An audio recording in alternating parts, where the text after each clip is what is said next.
சென்னை அண்ணா அறிவாலயத்தில் உடன்பிறப்பே வா என்ற நிகழ்வின் கீழ் திண்டுக்கல், வேடச்சந்தூர், வேப்பனஹள்ளி ஆகிய சட்டமன்ற தொகுதி நிர்வாகிகளுடன் திமுக தலைவரும் முதலமைச்சருமான மு க ஸ்டாலின் ஆலோசனை நடத்தி வருகிறார். இது தொடர்பான கூடுதல் விவரங்களோடு இணைகிறார் எமது செய்தியாளர் ஜெபர்சன். வணக்கம் ஜெபர்சன், உங்களிடம் தகவல்களை சொல்லுங்க. உடன்பிறப்பே வா என்ற தலைப்பில் தமிழக முதலமைச்சரும் திமுக தலைவருமான ஸ்டாலின் தனது கட்சியினுடைய நிர்வாகிகளை தனித்தனியாக சந்தித்து பேசி வருகிறார். அதன் அடிப்படையில் தான் இன்று அண்ணா அறிவாலயத்தில் நடக்கும் இந்த நிகழ்வில் திண்டுக்கல், வேடந்தூர், அதே போல வேப்பனஹள்ளி ஆகிய சட்டமன்ற தொகுதியின் பொறுப்பாளர்களை, நிர்வாகிகளை சந்தித்து பேச இருக்கிறார்.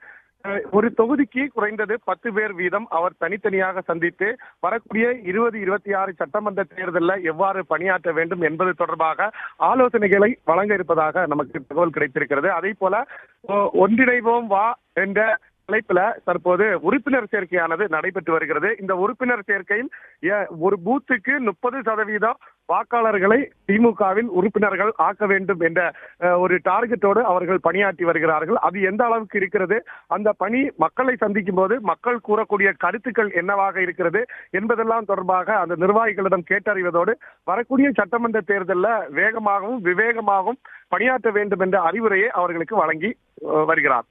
பிளே ஸ்டோர் மற்றும் ஆப் ஸ்டோரில் இருந்து பாலிமர் செயலியை QR கோடு மூலம் பதிவிறக்கம் செய்யுங்கள்.